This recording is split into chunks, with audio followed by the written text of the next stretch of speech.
हम्म, आज हम लोग पढ़ेंगे application of determinants and matrices. अभी तक हमने मैट्रिक्स सीखा, डिटर्मिनेंट सीखा, तो उसका यूज कहाँ पे हम करते हैं? कभी माइंड में आता होगा कि आखिर इसका यूज कहाँ पे करते हैं। तो देखो, इसका यूज जो होता है मेनली इस टाइप के इक्वेशंस को सॉल्व करने के लिए होता है, लीनियर इक्वेशन को सॉल्व करने के लिए होता है। अगर हम इसको एलिमिनेशन मेथड से करें तब भी ये सॉल्व होएगा, लेकिन काफी टफ हो जाता है। टफ क्या मतलब, लेंदी हो जाता है। तो और इसको अगर हम with the help of matrix करते हैं तो ये बहुत ही आसानी से सॉल्व हो जाता है। इसमें हमारे पास तीन वेरिएबल हैं, एक्स वाई जेड, और A1 B1 C1 जो है यहाँ पे ये कांस्टेंट है, या बोल सकते हो रियल नंबर है। तो इस टाइप के इक्वेशन को सॉल्व करने के लिए हम ये पढ़ते हैं डिटर्मिनेंट्स और मैट्रिक्स। तो चलो हम आज स्टार्ट करते हैं इसका application of determinants and matrices. तो देखो, इसमें 10th का जो आपने देखा होगा लीनियर इक्वेशन, जब हम उसमें पढ़ते थे तो उसमें हमें कंसिस्टेंट इनकंसिस्टेंट के बारे में थोड़ा सा बताया गया था। तो वहां पे जो कंसिस्टेंट सिस्टम और इनकंसिस्टेंट पढ़े थे, वही यहाँ पे भी है। कंसिस्टेंट हम उसको बोलते हैं जिसका सॉल्यूशन हो, या तो वन सॉल्यूशन हो या मेनी सॉल्यूशन हो, तो उसको हम बोलेंगे कंसिस्टेंट। ठीक है। और जिसका सॉल्यूशन नहीं है, एग्जिस्ट नहीं करता है, उसको हम बोलेंगे इनकंसिस्टेंट। ठीक है। वहां पे भी हमने यही पढ़ा था। उसमें जो होता था, पैरेलल लाइंस होते थे दो, है ना। फिर उसके बाद से इंटरसेक्टिंग लाइन होते थे, है ना। और तो इसमें भी हमें वही पढ़ना है। तो स्टार्ट करते हैं हम।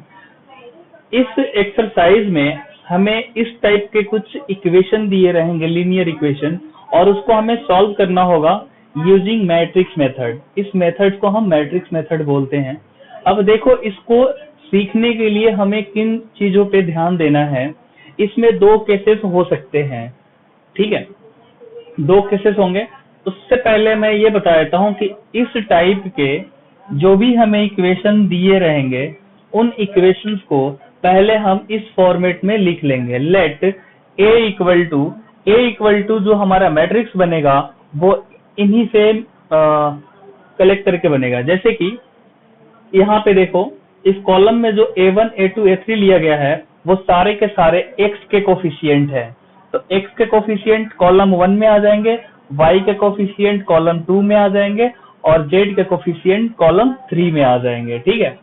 तो ये हमारा एक मैट्रिक्स तैयार हो गया A। हमेशा A ऐसे ही लेना है। ठीक है।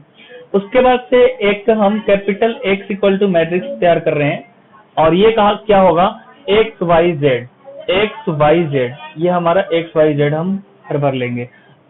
उसके बाद से एक नेक्स्ट बी हम लेट करेंगे। जो राइट साइड में हमारे पास कांस्टेंट टर्म होगा D1 D2 D3, उसको हम इसमें लिस्ट कर लेंगे। ठीक है। ये हमारा कंप्लीट हो जाएगा। अब हम इसके बाद से सॉल्व करने के तरीके पे चलते हैं कि कैसे हम सॉल्व करेंगे। ठीक है। यहाँ पे लिखा भी गया है, solution of system of linear equation using inverse of matrix. हमें क्या करना है, सॉल्यूशन करना है इस लीनियर सिस्टम इक्वेशंस को किसके हेल्प से, इनवर्स ऑफ मैट्रिक्स, और उस प्रोसेस को हम मैट्रिक्स मेथड भी बोलते हैं। ठीक है। तो उसमें अब हमें ध्यान देना है इसके बाद वाले प्रोसेस में। क्या इसमें दो केसेस आ सकते हैं? क्या पहला तो सिंगुलर मैट्रिक्स तुम्हें समझना है किसको बोलते हैं, और नॉन सिंगुलर मैट्रिक्स किसको बोलते हैं, ये समझना है तुम्हें। सपोज ये हमारा एक मैट्रिक्स तैयार हुआ। अगर इस ए मैट्रिक्स का अगर डिटर्मिनेंट हमें 0 मिल जाता है, ठीक है, सबसे पहले 0 नहीं होता है, मान के चलो मैंने इसको सॉल्व किया और 0 नहीं हुआ, तो हम बोलेंगे कि ये नॉन सिंगुलर मैट्रिक्स है। अगर इसका डिटर्मिनेंट 0 नहीं हुआ, किसी भी मैट्रिक्स का डिटर्मिनेंट 0 नहीं हुआ, तो उसको हम बोलेंगे नॉन सिंगुलर मैट्रिक्स। ओके।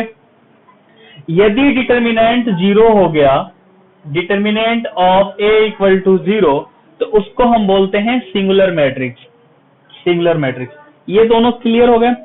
अब यह फर्स्ट केस में हमें ये बोला गया है, फर्स्ट केस में if A is non singular, यदि A का जो डिटर्मिनेंट है वो 0 नहीं आता है, तो उसका इनवर्स एग्जिस्ट करता है, मतलब उसका इनवर्स हम निकाल सकते हैं। अगर ए डिटर्मिनेंट 0 हो जाता है तो उसके लिए हम दूसरा अप्लाई करेंगे जो केस 2 है। ठीक है, तो सबसे पहले अगर हमारे पास डिटर्मिनेंट ऑफ ए 0 नहीं होता है, it means non singular matrix है, उस केस में इनवर्स एग्जिस्ट करेगा। और कैसे निकाला जाएगा वो मैं बताऊंगा एक क्वेश्चन के हेल्प से। दूसरा केस समझ लेते हैं। If A is singular matrix, अगर डिटर्मिनेंट 0 हो जाता है तो उस केस में हम क्या करेंगे, दो और चीज निकाल लेंगे। क्या?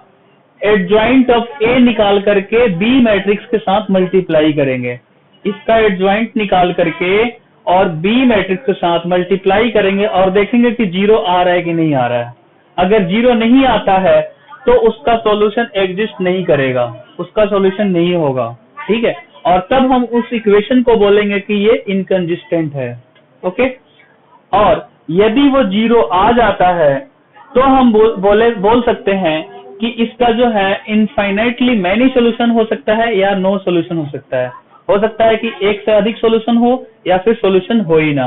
इस केस में अगर इनफाइनाइटली मैनी सॉल्यूशन होता है तो कंसिस्टेंट होगा, और नो सॉल्यूशन होता है तो इनकंसिस्टेंट होगा। कंसिस्टेंट और इनकंसिस्टेंट का सिंपल सा फंडा यह है कि कंसिस्टेंट हम तब बोलेंगे जब इक्वेशन का सॉल्यूशन अगर होगा, 1 हो, यूनिक हो या फिर एक से अधिक हो तो कंसिस्टेंट होगा। इनकंसिस्टेंट उसी केस में हो सकता है सिर्फ जिसमें सॉल्यूशन नहीं होगा। ठीक है, तो चलो हम एक स्टार्ट करते हैं एक एग्जांपल लेकर के। एग्जांपल